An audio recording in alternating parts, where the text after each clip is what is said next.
Retired فوجی افسر کی کہانی، پہلی بیوی کا انتقال، زندگی ویران۔ السلام علیکم دوستو، آج کی کہانی کچھ یوں ہے۔ ایک ریٹائرڈ فوجی افسر، 3 بیٹے اور بڑھاپے میں تنہائی۔ پہلی بیوی کا انتقال، بیٹوں کی بے رخی اور پھر ایک کم عمر لڑکی سے دوسری شادی۔ بیٹے کہتے ہیں یہ لڑکی تمہاری دولت لے کر بھاگ جائے گی، لیکن رات 10 بجے جب ڈاکٹر کے پاس جا رہے تھے، بیوی نے کان میں جو بات کہی اس سے پوری زندگی کی سچائی سامنے آ گئی۔ یقین مانے یہ ویڈیو آپ کی آنکھیں کھول دے گی اور دل کو جھنجھوڑ کر رکھ دے گی، اس لیے ویڈیو کو سکپ مت کیجیے گا، آخر تک ضرور دیکھیں۔ اگر آپ نے چینل کو سبسکرائب نہیں کیا تو ابھی کر لیں اور بیل آئیکن کو بھی دبا دیں۔ تو چلیں شروع کرتے ہیں۔ میرا نام کرنل سلیم احمد تھا اور میں نے پاکستان آرمی میں 30 سال تک خدمات سر انجام دی۔ جب میں ریٹائر ہوا تو میری عمر 60 سال تھی اور میرے پاس اچھی خاص پنشن اور جائیداد تھی۔ میری پہلی بیوی رخسانہ کا انتقال 5 سال پہلے ہو چکا تھا اور اس کے بعد سے میری زندگی ویران ہو گئی تھی۔ رخسانہ نے 30 سال تک میرا ساتھ دیا تھا اور ہر مشکل میں میرا سہارا بنی تھی۔ جب وہ زندہ تھی تو گھر میں رونق تھی، خوشیاں تھیں اور محبت تھی۔ میرے 3 بیٹے تھے، بلال، وقاص اور عمران۔ تینوں کی شادیاں ہو چکی تھیں، سب اپنی اپنی زندگی میں مصروف تھے۔ بلال ایک بینک میں منیجر تھا، وقاص اپنا کاروبار کرتا تھا اور عمران انجینئر تھا۔ تینوں کی بیویاں شہری خواتین تھیں جو جدید سوچ رکھتی تھیں اور بزرگوں کی خدمت کو بوجھ سمجھتی تھیں۔ جب رخسانہ زندہ تھیں تو میری بہویں اس کا خیال رکھتی تھیں کیونکہ وہ گھر کی مالکن تھی اور میری بیویوں پر اس کا اثر تھا۔ لیکن جب رخسانہ کا انتقال ہوا تو میں نے محسوس کیا کہ بہویں اب میرے ساتھ اچھا سلوک نہیں کرتی۔ وہ میرے کھانے میں سستی کرتی، میرے کپڑے دھونے میں دیر لگاتی اور میرے کمرے کی صفائی ٹھیک سے نہیں کرتی۔ ایک دن بلال کی بیوی نازیہ نے کھانے میں بہت کم سالن دیا اور کہا کہ گھر میں سالن ختم ہو گیا ہے۔ میں نے کچھ نہیں کہا لیکن دل ہی دل میں دکھی ہو گیا۔ وقاص کی بیوی سمیرہ ہمیشہ میرے کمرے میں آنے سے کتراتی اور جب میں کچھ مانگتا تو منہ بناتی۔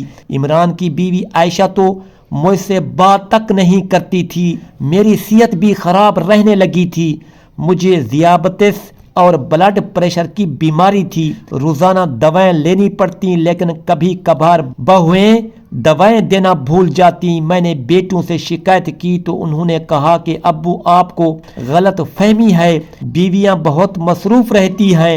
ایک رات میں اپنے کمرے میں اکیلا بیٹھا سوچ رہا تھا کہ میں نے اپنی پوری زندگی ان بیٹوں کی خوشیوں کے لیے لگا دی، انہیں بہترین تعلیم دی، اچھے کالجوں میں داخلہ دلوایا، ان کی شادیوں میں لاکھوں روپے خرچ کیے، لیکن آج جب مجھے ان کی ضرورت ہے تو یہ میری بنیادی ضروریات بھی پوری نہیں کر رہے۔ میرے دل میں خیال آیا کہ اب میری عمر اتنی ہو چکی ہے کہ مجھے کسی کی مدد کی ضرورت ہے، کوئی ایسا ہو جو میرا خیال رکھے، میری دوائیں وقت پر دے، میرے لیے کھانا بنائے اور مجھ سے محبت سے بات کرے۔ میں نے اپنے دوستوں سے مشورہ کیا تو انہوں نے کہا کہ سلیم صاحب آپ کو دوسری شادی کر لینی چاہیے۔ یہ بات سن کر میں حیران رہ گیا۔ 60 سال کی عمر میں شادی، لیکن جب میں نے اپنی حالت پر غور کیا تو مجھے یہ خیال معقول لگا۔ میں نے اپنے ایک رشتہ دار سے بات کی جس نے کہا کہ ان کی دور کی رشتہ دار ایک بیوہ خاتون ہے جس کی عمر 45 سال ہے اور وہ بہت نیک اور خدمت گار ہے۔ اس خاتون کا نام صابرہ تھا۔ اس کے شوہر کا 3 سال پہلے ایکسیڈنٹ میں انتقال ہو گیا تھا اور اس کی کوئی اولاد نہیں تھی۔ وہ اپنے بھائی کے گھر میں رہتی تھی لیکن وہاں اسے عزت نہیں ملتی تھی۔ میں نے صابرہ سے ملاقات کی اور دیکھا کہ وہ واقعی بہت شریف اور سمجھدار خاتون ہے۔ میں نے اپنے بیٹوں کو اس بارے میں بتایا تو وہ سخت ناراض ہوئے۔ بلال نے کہا کہ ابو یہ آپ کیا کر رہے ہیں؟ اس عمر میں شادی، لوگ کیا کہیں گے؟ وقاص نے کہا کہ یہ لڑکی آپ کی دولت کے پیچھے ہے۔ عمران نے کہا کہ آپ کو ہماری بیویاں کافی نہیں، لیکن میں نے فیصلہ کر لیا تھا۔ میں نے کہا کہ میں اپنی زندگی اپنی مرضی سے جیوں گا۔ میں نے صابرہ سے نکاح کر لیا اور اسے اپنے گھر میں لے آیا۔ صابرہ کی آمد کے ساتھ ہی میری زندگی میں تبدیلی آنی شروع ہو گئی۔ وہ صبح 5 بجے اٹھ جاتی، میرے لیے چائے بناتی اور پھر گھر کی صفائی کرتی، میرے کپڑے دھوتی، استری کرتی اور میرے کمرے کو بالکل صاف ستھرا رکھتی۔ میری دوائیں وقت پر دیتی اور ہر وقت پوچھتی رہتی کہ مجھے کچھ چاہیے تو نہیں۔ جب میں صبح اٹھتا تو چائے تیار ملتی۔ دوپہر کو جب میں آرام کرتا تو صابرہ میرے پاؤں دباتی۔ رات کو کھانے کے بعد وہ میرے ساتھ بیٹھتی اور میری باتیں سنتی۔ پہلی دفعہ میں نے محسوس کیا کہ گھر میں کوئی ہے جو واقعی میری فکر کرتا ہے، لیکن میرے بیٹے اور بہنیں اس سے خوش نہیں تھے۔ وہ صابرہ کو شک کی نظر سے دیکھتے تھے۔ ایک دن بلال میرے پاس آیا اور بولا کہ ابو ہمیں آپ سے کچھ بات کرنی ہے۔ تینوں بیٹے میرے کمرے میں آئے اور بلال نے کہا کہ ابو ہم سمجھتے ہیں کہ یہ صابرہ آپ کی دولت کے پیچھے ہے۔ وقاص نے کہا کہ ابو آپ کے پاس کروڑوں کی جائیداد ہے، اچھی خاصی پنشن ہے اور بینک میں رقم ہے۔ یہ لڑکی آپ کو اپنے نام پر سب کچھ لکھوا لے گی اور پھر آپ کو چھوڑ کر بھاگ جائے گی۔ عمران نے کہا کہ ابو ہم آپ کی بھلائی چاہتے ہیں، آپ اپنی جائیداد ہمارے نام کر دیں تاکہ یہ عورت آپ کو دھوکہ نہ دے سکے۔ میں نے کہا کہ بیٹو، صابرہ بہت نیک عورت ہے، اس نے کبھی مجھ سے کچھ نہیں مانگا، وہ صرف میری خدمت کرتی ہے۔ لیکن بیٹو نے کہا کہ ابو یہ سب ڈرامہ ہے، یہ آپ کا اعتماد جیت رہی ہے تاکہ بعد میں سب کچھ ہتھیا سکے۔ میں نے انکار کر دیا۔ میں نے کہا کہ میں اپنی زندگی میں جائیداد کسی کے نام نہیں کروں گا، میری مرضی ہوگی تو وصیت میں لکھوں گا۔ بیٹے ناراض ہو کر چلے گئے، لیکن انہوں نے بہو کو صابرہ سے بدتمیزی کرنے کی ہدایت کی۔ نازیہ صابرہ کے بنائے ہوئے کھانے پر تنقید کرتی، سمیرہ اس کے سامنے تانے دیتی اور عائشہ تو اس سے بات تک نہیں کرتی تھی۔ ایک دن نازیہ نے کہا کہ دیکھو صابرہ، تم چاہے کتنا بھی اچھا سلوک کرو، یہ جائیداد ہماری ہے، تم یہاں سے خالی ہاتھ جاؤ گی۔ صابرہ نے کوئی جواب نہیں دیا، بس مسکرا کر چلی گئی۔ میں نے یہ سب دیکھا اور مجھے بہت تکلیف ہوئی، لیکن میرا دل میں بھی شک پیدا ہونے لگا، کہیں واقعی صابرہ میری دولت کے پیچھے تو نہیں۔ میں نے سوچا کہ اسے ٹیسٹ کرنا چاہیے۔ میں نے ایک منصوبہ بنایا۔ میں نے سوچا کہ اگر میں بیمار ہونے کا بہانہ کروں اور دیکھوں کہ صابرہ کیا کرتی ہے، اگر وہ واقعی مجھ سے محبت کرتی ہے تو وہ میری خدمت کرے گی، لیکن اگر وہ دولت کے پیچھے ہے تو شاید اس کا رویہ بدل جائے۔ میں نے ایک جمعہ کی شام کو تمام بیٹوں اور بہوؤں کو کھانے کی دعوت دی۔ میں نے کہا کہ آج ہم سب ساتھ کھانا کھائیں گے۔ صابرہ نے بہت محنت سے کھانا تیار کیا اور سب کچھ ترتیب سے لگایا۔ کھانے سے پہلے میں نے بہانہ بنایا کہ مجھے سر درد ہو رہا ہے۔ میں اپنے کمرے میں چلا گیا اور بستر پر لیٹ گیا۔ صابرہ نے پوچھا کہ آپ ٹھیک تو ہیں؟ میں نے کہا کہ ہاں، بس تھوڑا آرام کر لوں۔ میں نے دروازہ تھوڑا سا کھلا چھوڑا تاکہ میں سن سکوں کہ باہر کیا ہو رہا ہے۔ بیٹے اور بہنیں کھانا کھانے بیٹھ گئے۔ میں نے سنا کہ وہ صابرہ کے بارے میں باتیں کر رہے تھے۔ بلال کہہ رہا تھا کہ دیکھنا، یہ عورت ابو کو اپنے قابو میں کر لے گی۔ وقاص نے کہا کہ ہمیں جلد از جلد ابو سے جائیداد اپنے نام کروانی ہوگی۔ میں یہ سن کر دکھی ہو گیا۔ میرے اپنے بیٹے میری دولت کے پیچھے ہیں، نہ کہ میری فکر میں۔ میں اپنے کمرے میں لیٹا ہوا تھا اور سوچ رہا تھا کہ کیا میں نے اپنی زندگی میں غلط فیصلے کیے۔ میں نے اپنے بیٹوں کو ہر خوشی دی، لیکن آج وہ صرف میری دولت کے پیچھے ہیں۔ رات کے تقریباً 10 بج گئے تھے۔ بیٹے اور بہنیں کھانا کھا کر جانے کی تیاری کر رہے تھے۔ اچانک میں نے محسوس کیا کہ صابرہ میرے کمرے میں آئی۔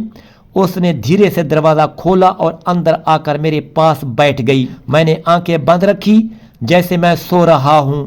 صابرہ نے میری پیشانی پر ہاتھ رکھا اور دیکھا کہ بخار تو نہیں۔ پھر اس نے میرے بلڈ پریشر کی مشین لی اور بی پی چیک کیا۔ پھر اس نے کانوں میں دھیرے سے کہا کہ اللہ کے حضور دعا ہے کہ آپ ہمیشہ صحت مند رہیں۔ میں نے آپ سے کچھ نہیں چاہا سوائے آپ کی خوشی کے۔ میں جانتی ہوں کہ آپ کے بیٹے مجھے پسند نہیں کرتے، لیکن میں ان کی خاطر بھی آپ کی خدمت کرتی رہوں گی۔ یہ سن کر میری آنکھوں میں آنسو آ گئے، لیکن میں نے اپنے آپ کو سنبھالا۔ تھوڑی دیر بعد بلال نے کمرے میں آ کر کہا کہ صابرہ ہم جا رہے ہیں۔ صابرہ باہر گئی تو بلال نے اپنے بھائیوں کو کہا کہ چلو ابو کو اٹھاتے ہیں اور ڈاکٹر کے پاس لے چلتے ہیں۔ انہوں نے مجھے بلایا اور کہا کہ ابو اٹھیں۔ میں نے آہستہ سے آنکھیں کھولی اور کہا کہ کیا ہوا؟ انہوں نے کہا کہ چلیں آپ کو ڈاکٹر کے پاس لے چلتے ہیں۔ میں اٹھا اور ان کے ساتھ گاڑی میں بیٹھ گیا۔ صابرہ بھی ساتھ آنا چاہتی تھی، لیکن نازیہ نے کہا کہ تم یہاں رہو، ہم سنبھال لیں گے۔ گاڑی میں بیٹھے ہوئے میں نے دیکھا کہ بیٹے آپس میں باتیں کر رہے تھے۔ وقاص کہہ رہا تھا کہ اگر ابو کی طبیعت واقعی خراب ہے تو ہمیں فوری طور پر جائیداد کے کاغذات تیار کروانے چاہیے۔ عمران نے کہا کہ ہاں بالکل، کہیں یہ صابرہ کچھ نہ کروا لے۔ میرا دل بیٹھ گیا۔ میرے بیٹے میری موت کی فکر نہیں کر رہے تھے بلکہ میری جائیداد کی فکر میں تھے۔ ہم ڈاکٹر کی کلینک پہنچے۔ ڈاکٹر نے معائنہ کیا اور کہا کہ کرنل صاحب آپ بالکل ٹھیک ہیں، بس تھکاوٹ ہے، آرام کریں۔ واپسی پر گاڑی میں خاموشی تھی۔ میں سوچ رہا تھا کہ آج مجھے وہ سچائیاں پتہ چلی، ایک یہ کہ صابرہ واقعی مجھ سے بے لوث محبت کرتی ہے، اور دوسرا یہ کہ میرے بیٹے صرف میری دولت کے پیچھے ہیں۔ گھر پہنچے تو صابرہ دروازے پر کھڑی انتظار کر رہی تھی۔ اس کی آنکھوں میں فکر تھی۔ اس نے پوچھا کہ ڈاکٹر نے کیا کہا؟ میں نے کہا کہ کچھ نہیں، بس آرام کی ضرورت ہے۔ بیٹے چلے گئے اور صابرہ نے مجھے کمرے میں لٹایا۔ اس نے میرے لیے دودھ گرم کیا اور پلایا، پھر میرے پاؤں دبانے لگی۔ میں نے اس سے کہا کہ صابرہ تم مجھ سے سچ بتاؤ، تم نے مجھ سے شادی کیوں کی؟ وہ چونک گئی اور بولی کہ کیوں، کیا میں نے کوئی غلطی کی؟ میں نے کہا کہ نہیں، بس میں جاننا چاہتا ہوں تمہیں میری دولت چاہیے یا میں؟ صابرہ کی آنکھوں میں آنسو آ گئے۔ اس نے کہا کہ جب میرے شوہر کا انتقال ہوا تو میں اکیلی ہو گئی۔ میرے بھائی کے گھر میں مجھے کوئی عزت نہیں ملتی تھی۔ جب آپ کی شادی کی پیشکش آئی تو میں نے سوچا کہ شاید مجھے ایک سہارا مل جائے۔ میں نے آپ سے کبھی کچھ نہیں مانگا اور نہ کبھی مانگوں گی۔ میں صرف اتنا چاہتی ہوں کہ آپ کی خدمت کر سکوں اور آپ کے ساتھ عزت کی زندگی گزار سکوں۔ یہ سن کر میری آنکھوں سے آنسو بہنے لگے۔ اس رات کے بعد میری زندگی بدل گئی۔ میں نے صابرہ کو اپنے دل میں جگہ دے دی اور فیصلہ کیا کہ میں اس کا پورا خیال رکھوں گا۔ میں نے اپنی وصیت میں صابرہ کو اپنی جائیداد کا آدھا حصہ دینے کا فیصلہ کیا، لیکن ایک رات صابرہ نے مجھ سے کچھ ایسی باتیں کی جنہوں نے میری پوری زندگی کی سوچ بدل دی۔ ہم رات کو کھانے کے بعد بیٹھے باتیں کر رہے تھے۔ صابرہ نے کہا کہ آپ کے بیٹے بہت خوش قسمت ہیں کہ انہیں آپ جیسے باپ ملے۔ میں نے کہا کہ نہیں صابرہ، میں اچھا باپ نہیں تھا۔ اس نے حیرانی سے پوچھا کہ ایسا کیوں کہہ رہے ہیں؟ میں نے ایک لمبی سانس لی اور اپنی پوری کہانی سنانی شروع کی۔ میں نے کہا کہ صابرہ، جب میں فوج میں تھا تو میں نے اپنے بیٹوں کو ہر خوشی دینے کی کوشش کی، لیکن فوجی تنخواہ کافی نہیں تھی۔ میں چاہتا تھا کہ میرے بیٹے بہترین سکولوں میں پڑھیں، ان کے پاس گاڑیاں ہوں اور وہ اعلیٰ طبقے کی زندگی گزاریں۔ اس کے لیے میں نے کئی ایسے کام کیے جو حلال نہیں تھے۔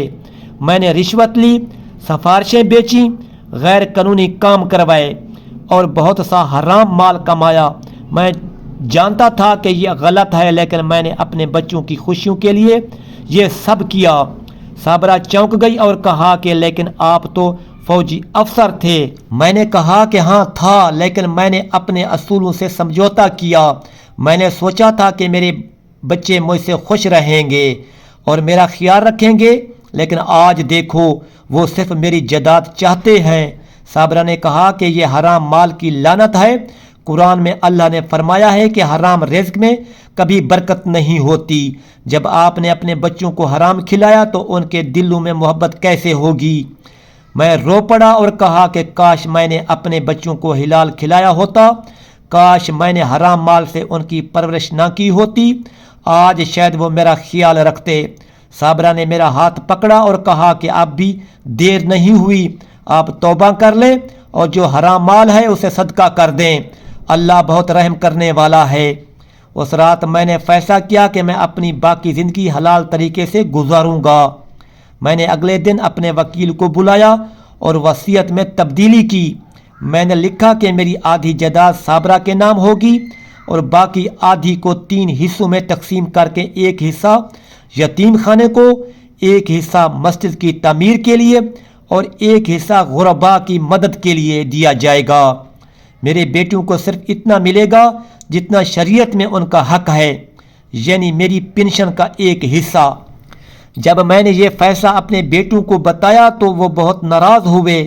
بلال نے کہا کہ ابو یہ آپ کیا کر رہے ہیں؟ ساری محنت کس کے لیے کی؟ میں نے کہا کہ بیٹا میں نے جو محنت کی وہ حلال نہیں تھی، اس کا نتیجہ تم دیکھ رہے ہو۔ تم میری دولت چاہتے ہو، میری محبت نہیں۔ وقاص نے کہا لیکن ابو ہم آپ کے بیٹے ہیں۔ میں نے کہا کہ بیٹا اگر تم واقعی میرے بیٹے ہو تو میری خدمت کرو، میری دولت نہیں چاہو۔ عمران نے غصے میں کہا کہ ٹھیک ہے، آپ اپنی مرضی کریں، ہمیں کچھ نہیں چاہیے۔ تینوں بیٹے چلے گئے اور مہینوں تک واپس نہیں آئے، لیکن صابرہ میرے ساتھ رہی۔ اس نے میری خدمت کی، میرا خیال رکھا اور مجھے کبھی تنہا محسوس نہیں ہونے دیا۔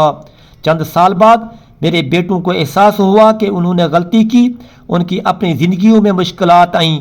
بلال کی نوکری چلی گئی، وقاص کا کاروبار ڈوب گیا اور عمران کی شادی ٹوٹنے کے قریب پہنچ گئی۔ تب انہیں یاد آیا کہ حرام مال میں برکت نہیں ہوتی۔ میں نے جو کچھ حرام کما کر انہیں دیا تھا وہ سب ضائع ہو گیا۔ ایک دن تینوں بیٹے میرے پاس آئے اور معافی مانگی۔ بلال نے رو کر کہا کہ ابو ہم نے غلطی کی، ہم نے آپ کی قدر نہیں کی۔ میں نے انہیں گلے لگایا اور کہا کہ بیٹو یہ میری غلطی تھی، میں نے تمہیں حرام کھلایا، اس لیے تمہارے دلوں میں محبت نہیں تھی۔ اب سے حلال کماؤ اور اپنے بچوں کو حلال کھلاؤ۔ آج میری عمر 70 سال ہو چکی ہے، صابرہ ابھی تک میرے ساتھ ہے اور میرا خیال رکھتی ہے۔ میرے بیٹے بھی اب سمجھدار ہو گئے ہیں اور حلال کماتے ہیں۔ یہ کہانی ہمیں سکھاتی ہے کہ حلال رزق میں اللہ برکت دیتا ہے اور حرام مال لعنت بن جاتا ہے۔ جو والدین اپنے بچوں کو حرام کھلاتے ہیں ان کے بچے کبھی ان کا خیال نہیں رکھتے۔ اللہ ہم سب کو حلال رزق کی توفیق دے۔ تو دوستو یہ تھی آج کی کہانی۔ اس کہانی سے ہمیں یہ سبق ملتا ہے کہ حرام مال میں کبھی برکت نہیں ہوتی۔ جب ہم اپنے بچوں کو حرام کھلاتے ہیں تو ان کے دلوں میں محبت نہیں رہتی۔ اللہ تعالیٰ نے حلال رزق میں برکت رکھی ہے اور ہمیں ہمیشہ حلال کمانا چاہیے۔ اپنے والدین کا خیال رکھیں، ان کی خدمت کریں کیونکہ جنت ماں کے قدموں تلے ہے۔ اگر آپ کو یہ کہانی پسند آئی تو لائک اور شیئر ضرور کریں، چینل کو سبسکرائب کریں اور بیل آئیکن دبائیں تاکہ آپ کو ہماری نئی کہانیاں مل سکیں۔ کامنٹ میں بتائیں کہ آپ کو یہ کہانی کیسی لگی۔ اللہ حافظ۔